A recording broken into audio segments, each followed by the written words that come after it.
ॐ पूर्णमदः पूर्णमिदं पूर्णात् पूर्णमुदच्यते પૂર્ણસ્ય પૂર્ણમાદાય પૂર્ણમેવાવશિષ્યતે. આપ સાંભળી રહ્યા છો આપણી યુટ્યુબ ચેનલ ધાર્મિક, એમાં આપ સૌનું હાર્દિક સ્વાગત છે. આજના વિડીયોમાં આપણે સાંભળવાના છીએ શ્રીમદ ભગવદ્ ગીતા અધ્યાય 11મો વિશ્વરૂપ દર્શન યોગનો શ્લોક ક્રમાંક 16મો. અર્જુન ભગવાનના વિરાટ સ્વરૂપને જોઈને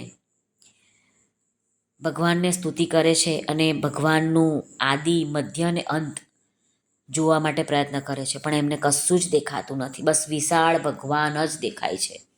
આખું વિશ્વ ભગવાનનું સ્વરૂપ દેખાય છે.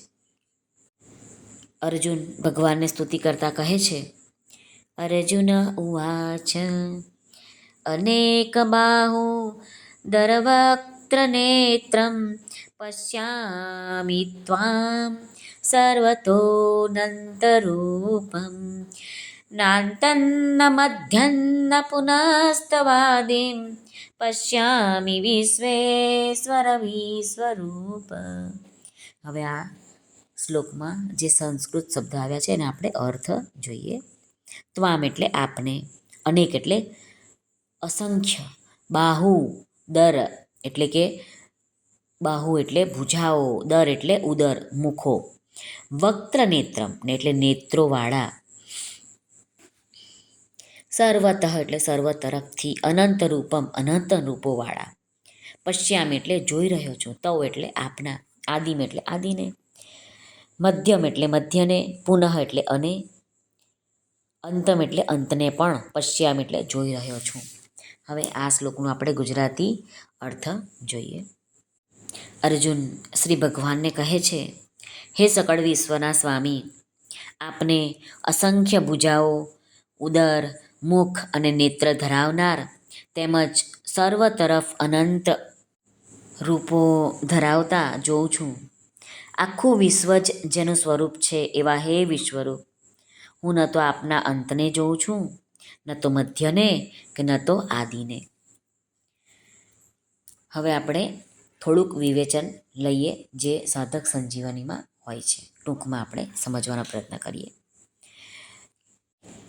અનેક બાહુ દર વક્ત્ર નેત્રમ. અર્જુન ભગવાનના વિરાટ સ્વરૂપ જોઈને એમને કોઈ સીમા નથી દેખાતી. ત્યારે આ શબ્દનો પ્રયોગ કરે છે અને કહે છે કે હું આપના હાથ જોઉં છું તો અનેક હાથો દેખાય છે. આપના પેટ તરફ મારી નજર જાય છે તો અનેક પેટ દેખાય છે. આપના મુખની તરફ જોઉં છું તો મુખ પણ અનેક દેખાય છે. આપના નેત્રોની તરફ જોઉં છું તો નેત્ર પણ અનેક છે. અહીં અર્જુન ભગવાનને કહે છે કે હાથ, ઉદર, મુખ અને નેત્રોનો કોઈ અંત જ નથી. બધા જ અનંત છે, અપાર છે, અસીમ છે, જેની કોઈ સીમા નથી.